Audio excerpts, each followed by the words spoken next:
Hey yo, what's good? Welcome back. Welcome back to That's Hard Golf with your boy AC, man. It is me. I'm back. It's AC. And who I'm with? Britt. You who? Britt. Oh, okay. Be Rit. So what's Britt. good, man? We're back. First of all, first thing before we even get started, man, I just want to send some thank yous and just some appreciation for everyone who supported our first episode, everybody who reached out, every like, every retweet, every repost. I really do appreciate it, and I'm sure Britt appreciates it as well. We got a lot of positive feedback. It was very fun for us to do, and very fun to just put out into the world. And it's always very great to get positive feedback from people who are close to you and from people who may not be as close to you that provide that feedback. So thank you for that, Britt. Do you have any words on that? No, just a big thank you as well. Really, really means a lot. So we appreciate that. Of course, of course. But we're not going to hold you any longer. We're going to get right into the content. We got a lot to talk about. A lot to talk about. Last night or yesterday evening Yeah. was a conclusion of the Masters, one of the more important tournaments of the year. So we are going to get to that. But that is our second segment.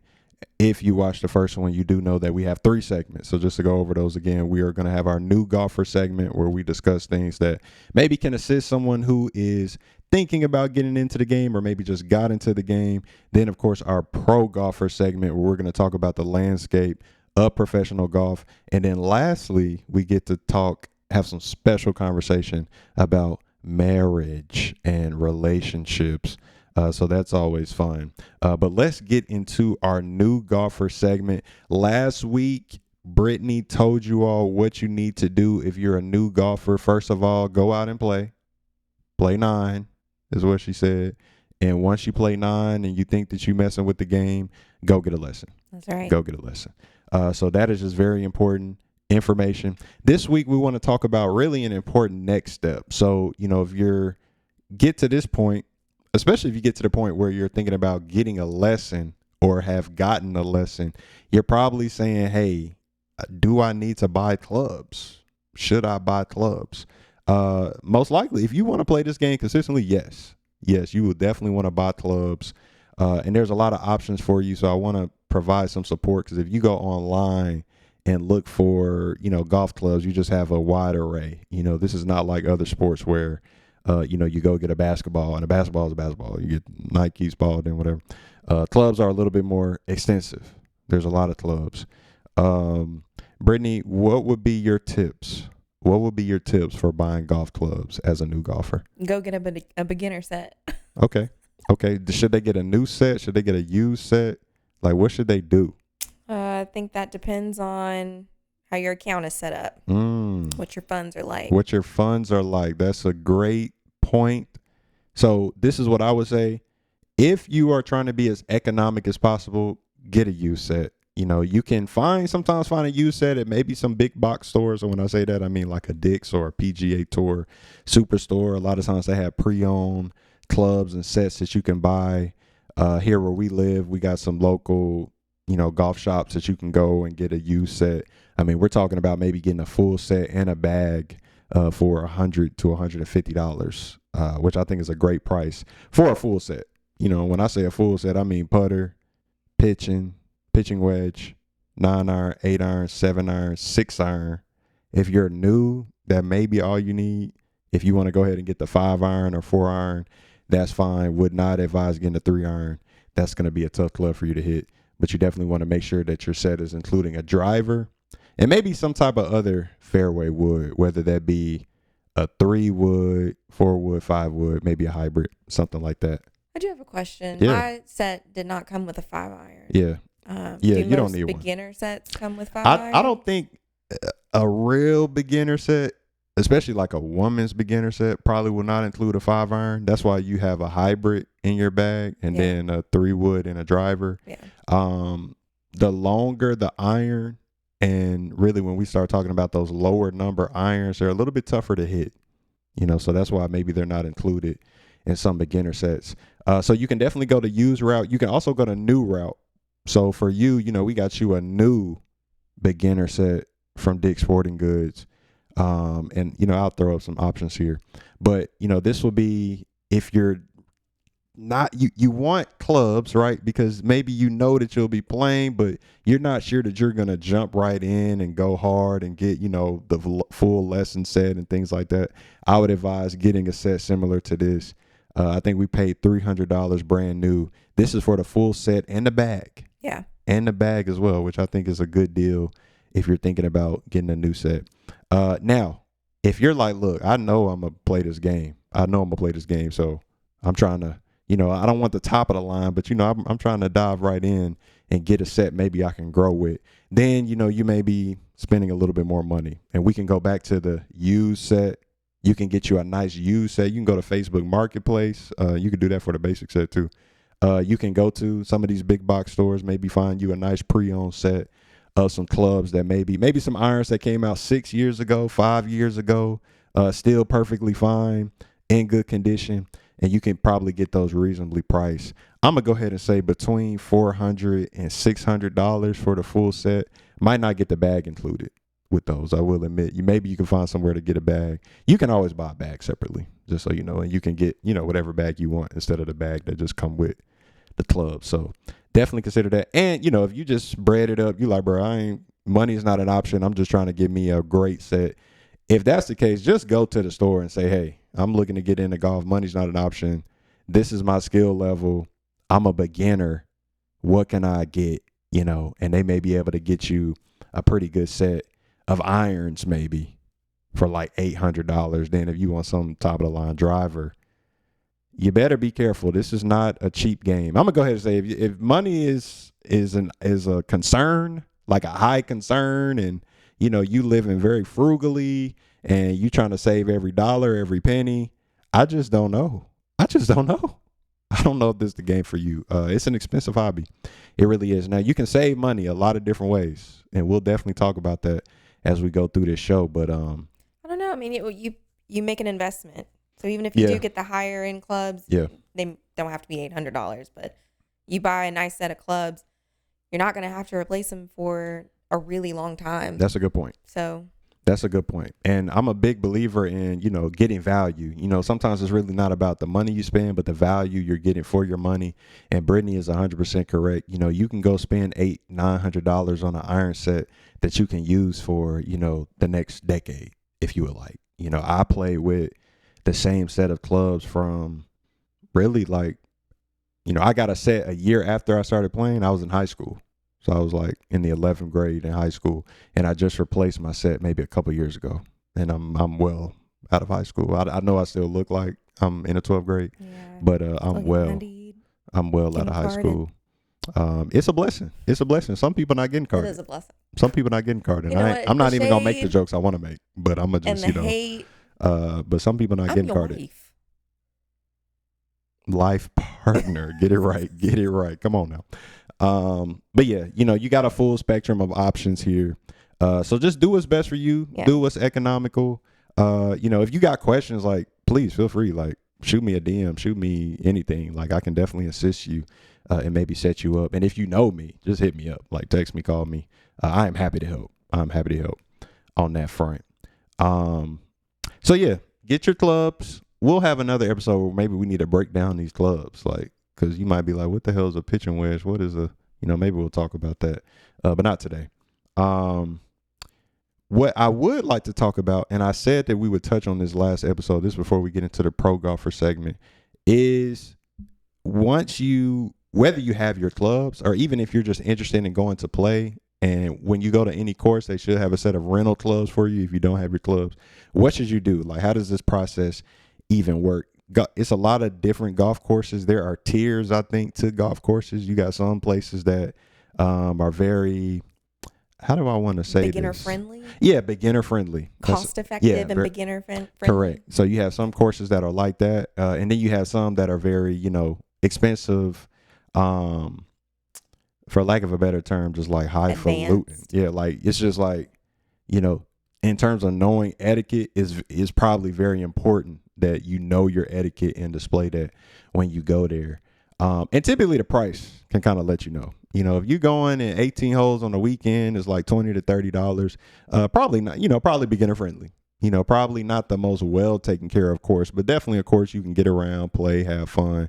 But then, once you start getting into the, $50 and up for your round on the weekends, now you can expect, maybe, a little bit more manicured course. When you go into the pro shop, it'll clearly be different. They'll have a lot of clothes and, things that are of value in there.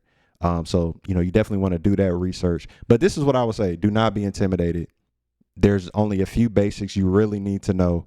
First of all, it's probably in your best interest to call the course beforehand and set a tee time. A tee time is simply the time that you are scheduled to tee off, to play. So in 2024, you can do this online for most courses. You can go on their website. The classic way, though, I'll tell you, is to give them a call. Say, hey, I want to play Saturday morning. Do you have any tee times available for 10 a.m.? For this number of golfers, for this number of holes, either 9 or 18 holes. Once you set your tee time, they'll have your name.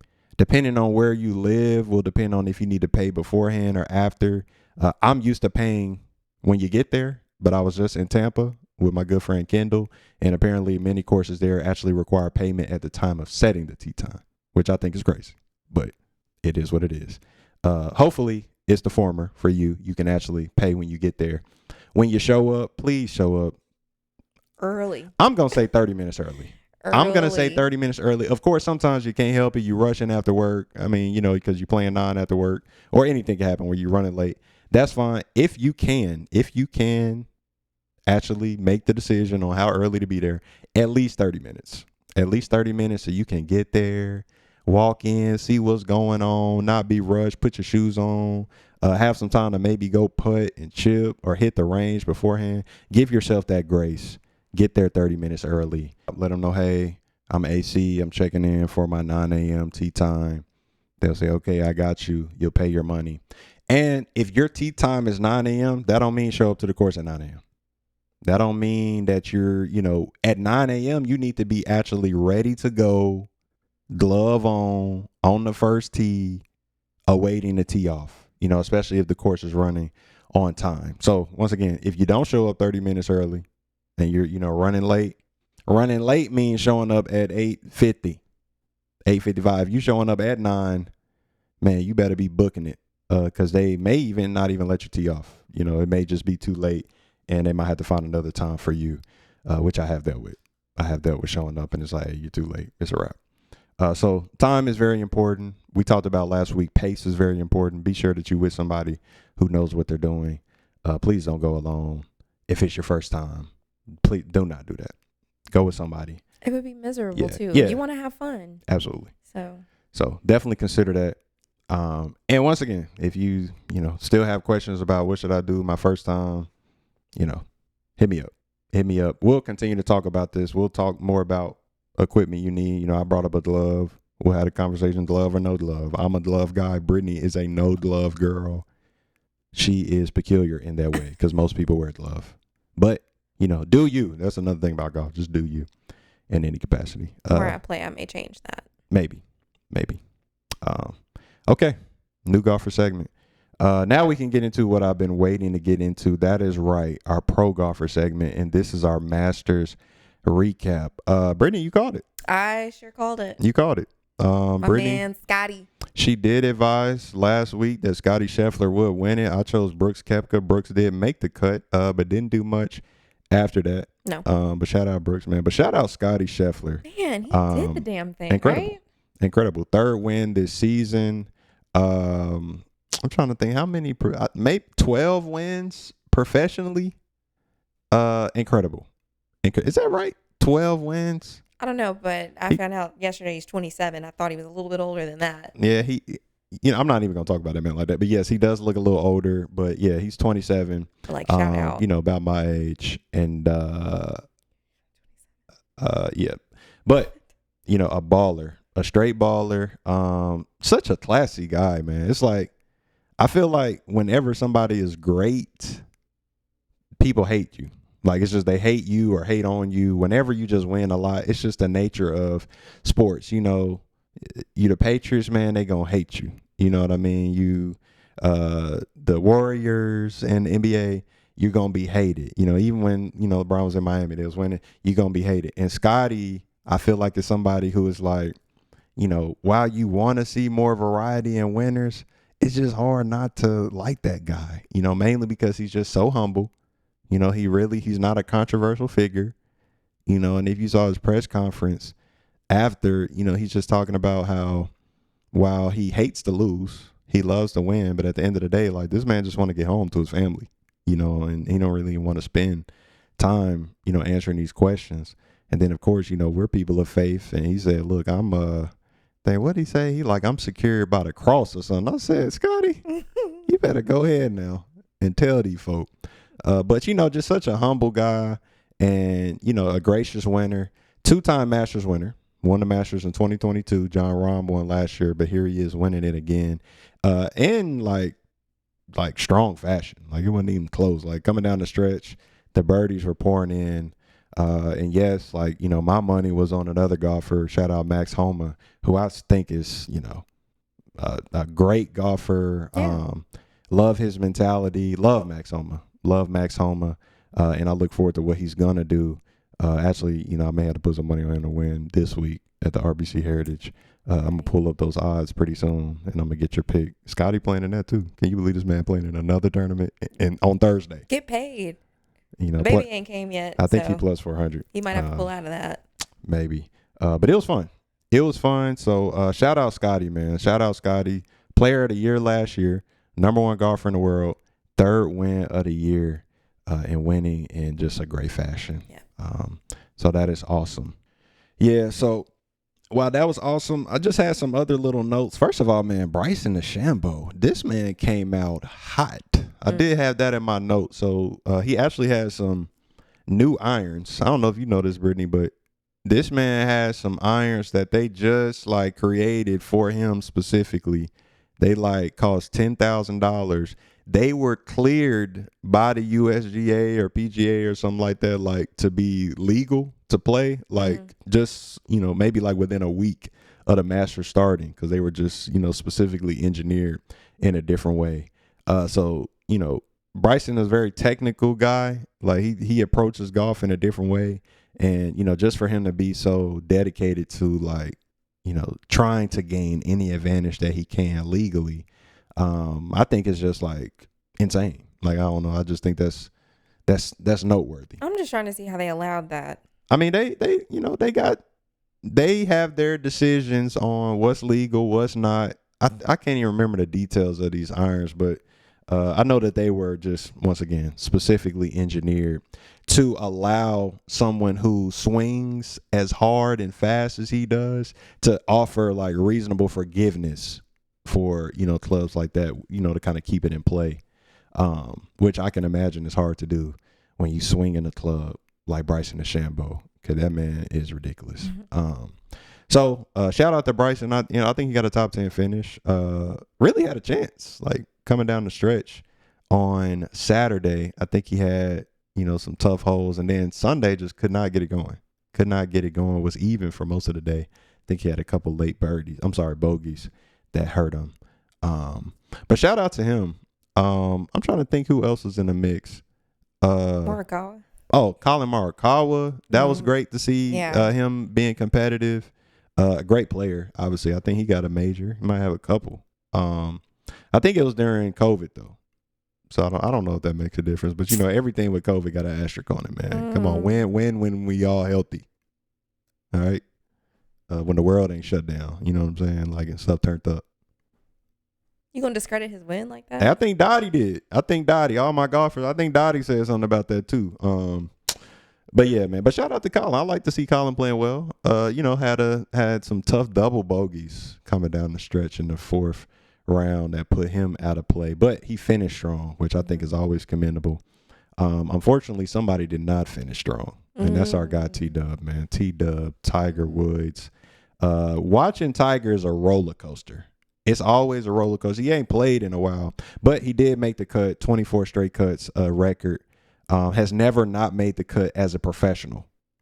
That's crazy. The only time he missed a cut, he was an amateur. Has never not made the cut as a professional, so that's insane. But came in last. I want to say he finished in last place, which is, disappointing, but it is encouraging that Tiger actually finished 72 holes. He walked 72 holes at a major, and Augusta not just the flattest place. So that was big. And after the tournament, he said, "Bro, y'all ain't seen the last of me. I'm about to prepare for these majors and PGA Championship coming up next month, and I will be there." And then he'll be at the U.S. Open, and then I'm assuming he gonna go play overseas at the Open. So that's our golf U.S. Open. Me and Britt, we still trying to work that out. Pinehurst, North Carolina, reporting live. Come on, man. Come on, we gonna try to be there so we can see our boy Tiger. You never seen Tiger? I've never seen Tiger. You never seen Tiger? I would like to see him, but I also am fearful for this man. I just want him to sit down. He looked tired, exhausted on Sunday, drenched in sweat. I know it was hot, and I just want him to be okay. Oh, I feel that. And I did get to witness him making a couple of really good shots. Oh yeah. There were a couple of bad shots, but there were a couple of really good shots. And like every time it would happen, you'd be like, "That's why he's the GOAT." Yeah, like, oh, okay. He is the GOAT. I get it. He is the GOAT. And I just worry for that man. Hey man, 48 years old. I still think he got it in him. I just think he need the reps. I think you just can't go and not play for months and months and then come and win the Masters. That's just not how it works. When he won the Masters last time, that wasn't the case. Yeah. He was playing. And people keep saying like, "Oh, it was such an improbable win." Like, bro, that man was like plus 1,200 before the Masters to win last time. Like, that's not crazy. You know what I mean? Like, he was clearly playing well going into that, and he needs to be doing the same going into these future tournaments. And your odds are not going to be great when you're plus whatever the hell he was, 15, 16, something crazy. Yeah, 15? Maybe. It might have been even higher than that. I'm going to have to check. But shout out Tiger, man. Still the guy. He got to play with that amateur. Yeah, Shipley.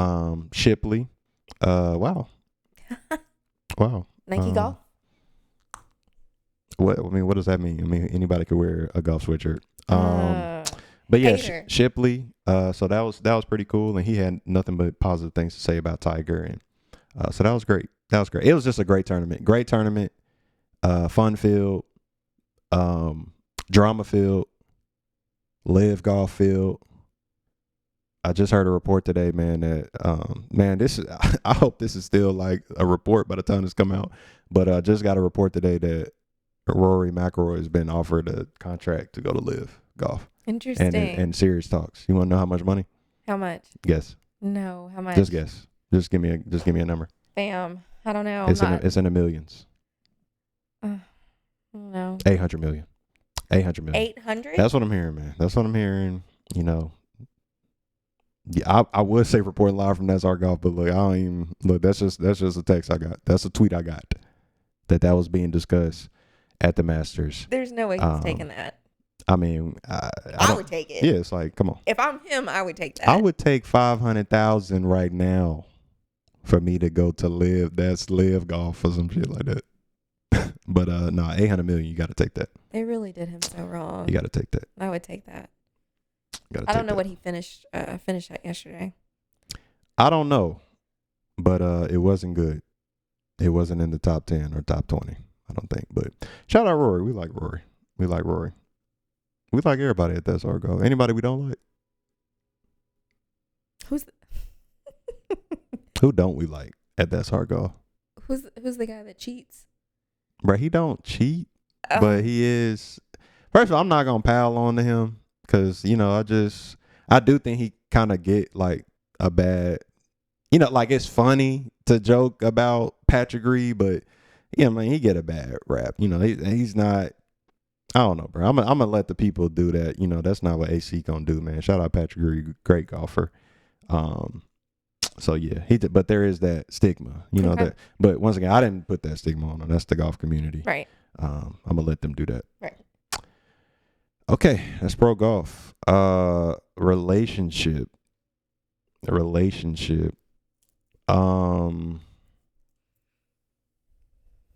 I wish this was like the relationship just / random, so I could just talk to you about anything. Why can't it be? I mean, it could. It's just not how I, phrased it. But I wanted to ask the people, like, at the age of 30, posting a boomerang is crazy. I mean, am I wrong? Like, am I off with that? Like my wife be coming to me saying like, yo, like, should I post this? And then she hand me her phone and it's a boomerang. Like, we still posting boomerangs, or am I just like wow for thinking that that's like whack or something like that? Are you offended? First of all, I don't know if this can be an actual topic. I mean, I had that in my notes. There are so many in my notes. It says posting a boomerang is crazy. There are so many people that that are posting boomerangs. What they got to do? What they got to do with how I feel about boomerangs? You're bringing. I'm not attacking you as a person. You're attacking their age. But what I'm telling you is that there are 30-year-olds, people that are your age that are still doing it, and I don't understand why you think it's crazy. Hey, y'all who posting boomerangs at 30, let's stop. Why? Like let's stop. Who said? Acee from That's Hard Golf said, let's stop posting boomerang. Just post a picture. You can either post a picture. Why did they make it an option if they didn't want people to use it? It was fun when it first came out. Oh my God. But now we're beyond boomerangs. We're actually beyond anything other than pictures and videos. I'm gonna be honest. We're just beyond it. Look, you can feel how you feel. I don't mind having a take that, some people might have a problem with. I mean, who's gonna have a problem with a boomerang take? But let's just pause on the boomerangs. This ain't even relationship related. I just wanted to say that before we move forward. Let's pause on the boomerangs.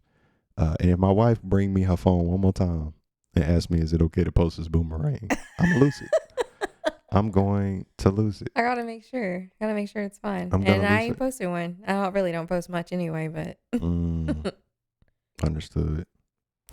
Okay, so we'll get into our relationship topic. Last week we talked about just kind of some things you deal with as a golfer when you're married, dealing with your spouse. And really, I see a lot of content and obviously a lot of people talking about marriage in general. And there's just a running theme that marriage is hard.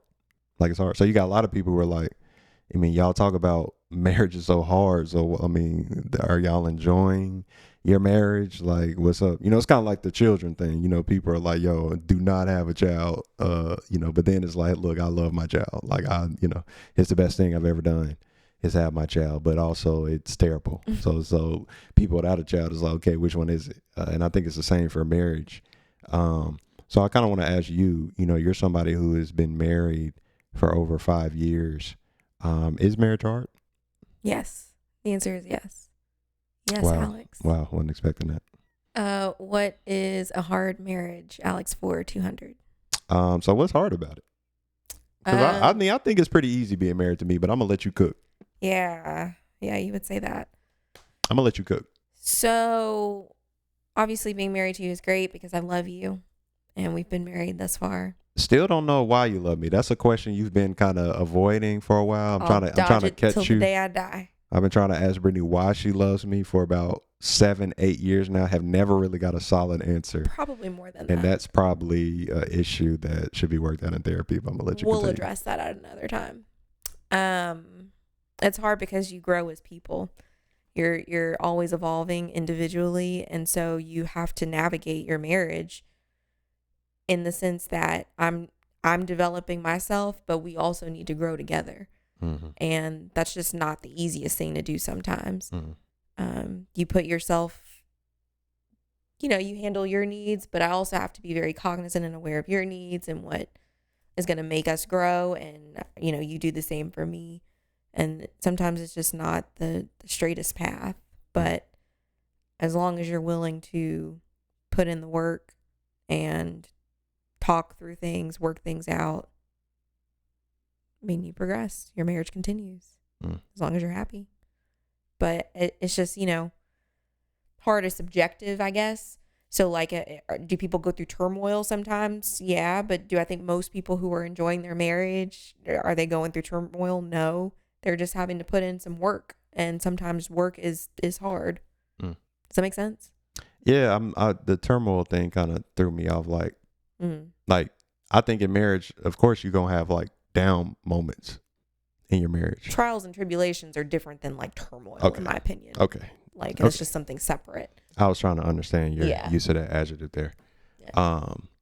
But yeah, so, I mean, is it worth it? I think so. You think so? I think so. Yeah, that makes me feel great that you're like, hey, I mean, it could be worth it. Maybe. We're still here. Yeah, I mean, it's a lot of people that are still married that, they are not happy with each other. Are they doing podcasts with each other? Yeah. Who? I'm sorry. People get divorced. Like, they be fresh off a podcast, divorced. I mean, that's probably how, this going to end. Like, people going to show up one day, you're not going to be there. Well, we'll see. We'll have to cross that bridge. The rumors going to circulate. It's going to be like, what happened to Britt? She's not on that hard golf anymore. Maybe. And then I'm going to have to come in here and be like, yeah, I want y'all to respect our privacy, but me and Britt have decided to part ways. But going back to the question, I agree that it's hard, but I also agree that anything worth having is hard. Like, I don't like, there's nothing that's worth having that's easy, I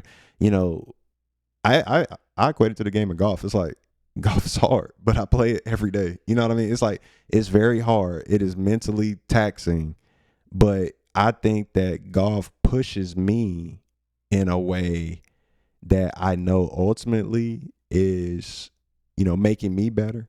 And I kind of feel that way about my marriage where, obviously I love you. I'm in love with you, and it felt that way for a while. But I know, like you said, as we've grown as people, I think our marriage and our relationship has been tested in a new way. You deal with tests, but it's tested in a new way. And it's a way that you're a little bit uncomfortable with because, once again, I'm changing as a person. You're changing as a person.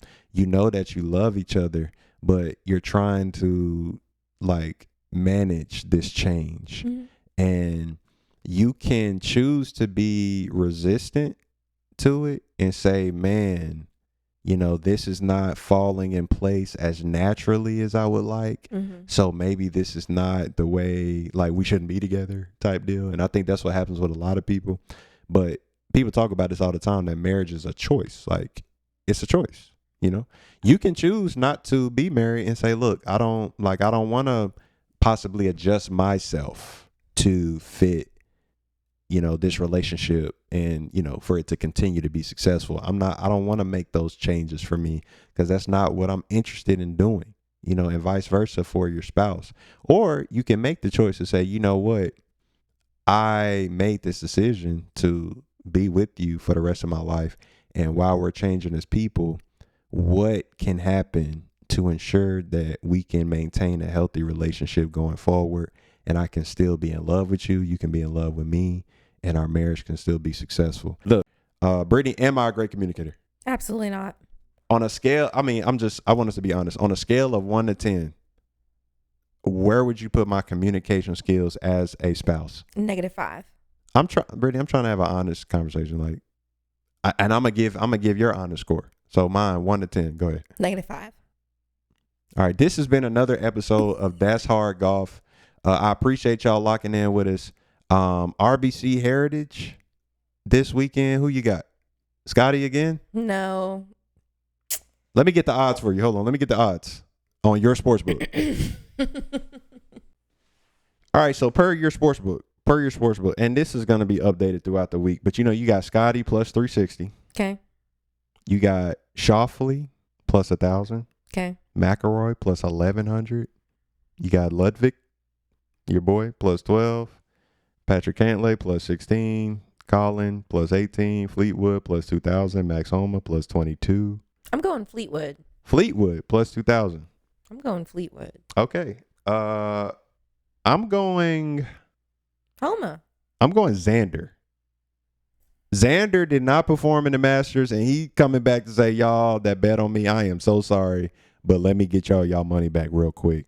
We going Xander Schauffele plus 1,000 to win the RBC Heritage. You heard it here on That's Hard. You know what? Starting next week, I'm going to start getting picks from my guy Tom, because this man is a golf betting fiend, and he do the research. So, he going to be our golf betting correspondent. Did he put his money on Scottie? He was telling me, I was with him this past Saturday. He was like, dude, like, if you can get Scottie right now plus money, you got to do it. And I'm sitting here telling him, no. We went and played golf Sunday morning. He like, dude, you can still bet on Scottie and get your money. And I was like, well, I got my money on Homa, but maybe I could hedge that bet and bet Scottie, get some value. And that was correct. I should have did that, but I did not do that. But he was saying like, bruh, he was like, yeah, like I hope Scottie don't just like run away with this thing at the end. And that's exactly what the hell Scottie did. Tom, man, he's good. He had Batia, I think, the week before, who won in the playoff. Yeah. Had him. Plus something crazy. So, well, I'm going Fleetwood. Yeah, he'll be our correspondent. We'll get his picks, and we'll try to go against him for the rest of the season. Okay. But okay, Fleetwood. I'm going Scheffler. This has been another episode of That's Hard Golf, man. I appreciate y'all locking in for us, sticking around with us. We got so much more fun stuff coming up, man. More content. Not only this pod, but I got to introduce y'all to the KLC. We're going to get into that a little bit later. Because we got the 2024 Chat Classic coming up. Hey. More to come there. But it's been your boy AC, man. And Britt. Peace.